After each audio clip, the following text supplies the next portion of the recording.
लक्ष्मी का अपने घर में पूरा दबदबा था।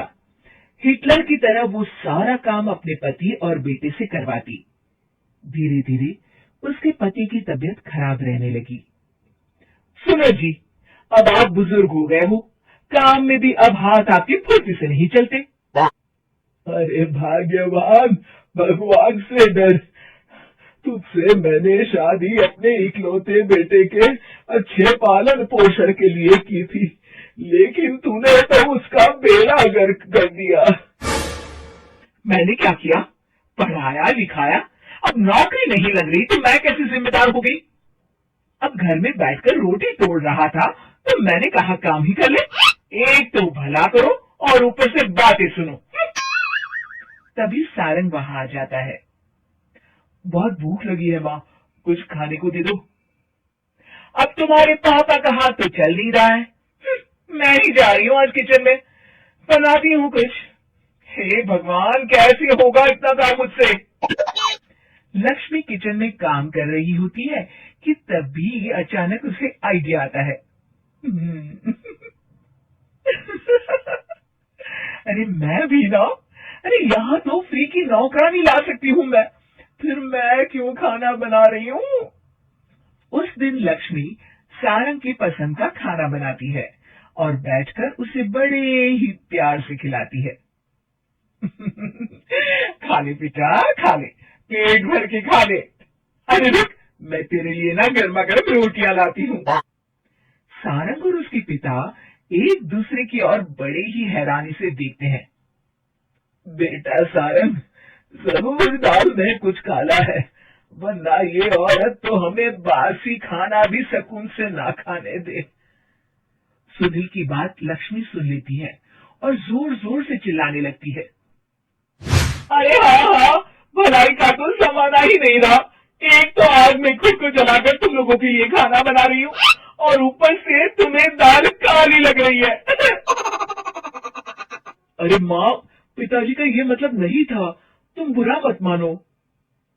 अरे हाँ बेटा, तू कहता है तो मान लेती हूँ।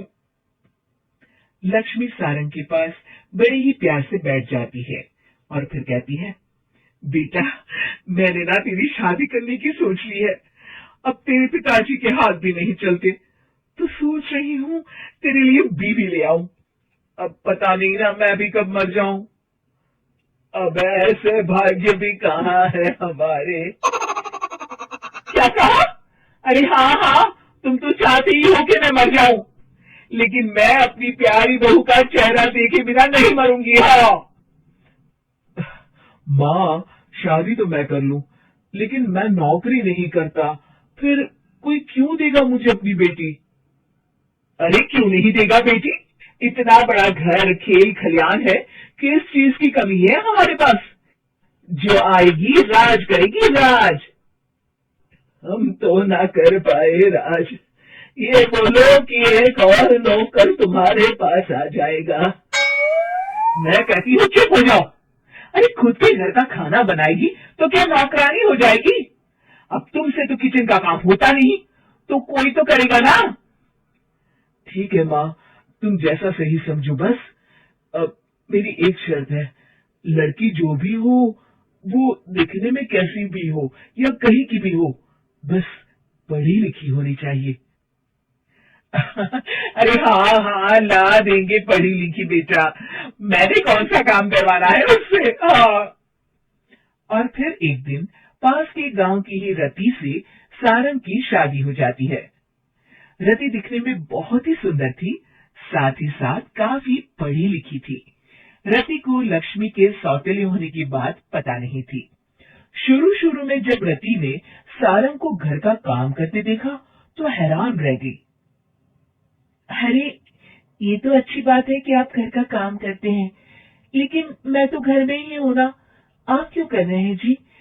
जाइए आप नौकरी के लिए अप्लाई कीजिए ना। तभी लक्ष्मी वहां आ जाती है। अरे रति बहू, करने दे उसे काम। और हाँ, मेरे घर के कुछ नियम है, कायदे हैं, यहाँ बीच में ना ही बोलो तो तुम्हारे लिए अच्छा होगा। रति को लक्ष्मी की बात कुछ अजीब सी लगती है। वो समझ नहीं पाती है कि वो ऐसा व्यवहार क्यों कर रही है, लेकिन उसे लक्ष्मी के सौतेले होने के बारे में कुछ पता नहीं चलता है। फिर एक दिन तो हद ही हो जाती है। रति छत से सूखे कपड़े उतार कर ली जा रही थी कि तभी उसकी नजर लक्ष्मी पर पड़ती है, जो किसी तरह चोरी से सुनील की अलमारी खोलने की कोशिश कर रही होती है। अरे, ये माँ जी को क्या हो गया? चोरों जैसे क्यों आप मेरी अलमारी खोल रही हैं माँ जी? आपको क्या चाहिए मुझे बताइए। अरे वाह, क्या चाहिए मुझे बताइए। अरे मैं इस घर की मालकिन हूँ, पूरा घर मेरे इशारों पर नाचता है, और तुम्हें बताऊं कि मुझे क्या चाहिए? हट यहाँ से। और वो उसे जोर से धक्का देती है। जैसे ही लक्ष्मी रति को धक्का देती है, उसके सर पर चोट लग जाती है और वो बेहोश होकर गिर जाती है। रति के आसपास पूरा परिवार खड़ा रहता है। डॉक्टर जैसे ही उसे देखकर जाता है, रति को होश आता है। अरे बेटा, तुम दूर क्यों खड़े हो? मेरे पास आओ, मैं तुम्हारी माँ हूँ, कमला। रति के मुंह से लक्ष्मी सारंग की माँ का नाम सुनती है तो हैरान सी रह जाती है। क्या बोला रति बहू? चुप कर डायन। तूने मेरे पति और बेटे का हाल बेहाल कर दिया। अब तू मेरी बहू को भी गुलाम बनाना चाहती है? रुक, अभी मजा चखाती हूँ। ये कहकर जैसे उसे पकड़ने की कोशिश करती है, लक्ष्मी वहां से भाग जाती है। लक्ष्मी के जाने के बाद रति अपने ससुर और पति की तरफ देखकर मुस्कुरा देती है। दोनों समझ जाते हैं कि ये रति की चाल है। अगली सुबह लक्ष्मी का पति खाना लेकर खेत में जाने के लिए निकल ही रहा होता है कि लक्ष्मी उसे रोक देती है। अरे कहाँ चल दिए खाना लेकर? आज घर का काम कौन करेगा? तभी पीछे से रति आ जाती है और जोर से चिल्लाती है। कौन इनको काम पर जाने से रोक रहा है?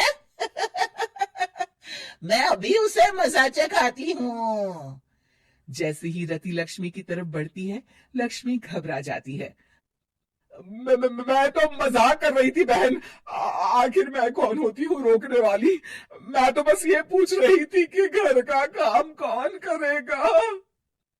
कौन क्या? तू करेगी। चल उठा झाड़ू और शुरू हो जा। लक्ष्मी पूरे घर में झाड़ू पोछा लगा रही होती है कि अचानक सामने सारंग खड़ा हो जाता है। अच्छा माँ, मैं काम पर जा रहा हूँ। रति के मामा की फैक्ट्री है, मैं वहां आज से मैनेजर के तौर पर काम करूंगा। सैलरी भी अच्छी है। अरे सारंग, तुझे क्या जरूरत पड़ गई काम करने की?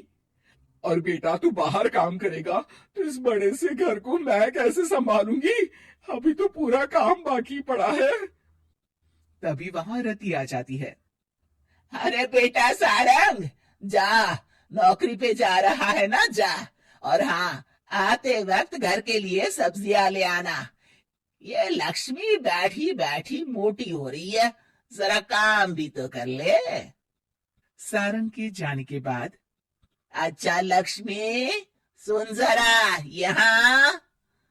लक्ष्मी अपनी बहू रति को सारंग की पहली माँ जो मर गई है वो समझकर उसके पास जाती है। अरे बहन, ऐसा क्या हो गया जो तुम्हें वापस आना पड़ा? मैं तो बड़े ही प्यार से इस परिवार को चला रही थी। प्यार से तो मैं बहुत साल से तुझे मजा चखाना चाहती थी, लेकिन किसी औरत का शरीर मुझे नहीं मिल रहा था प्रवेश करने के लिए। अब से ना मैं बहू के शरीर में रहूंगी, और हाँ, तूने कोई भी चालाकी दिखाई या मेरे घर के लोगों को परेशान करने की कोशिश की तो तेरा गला दबा दूंगी। लक्ष्मी रति के मुंह से ये सुनकर डर जाती है और शाम को अपने बेटे और पति के सामने जाकर कहती है, तुम दोनों मुझे माफ कर दो, मैं अब तुम दोनों को कभी परेशान नहीं करूंगी। और बहू, तुम मेरी बेटी की तरह हो, बस अब बेटी की तरह ही बनकर रहना। लक्ष्मी उन लोगों को इतना कहकर वहां से चली जाती है और उसके जाने के बाद तीनों एक दूसरे की तरफ देखकर हंस देते हैं।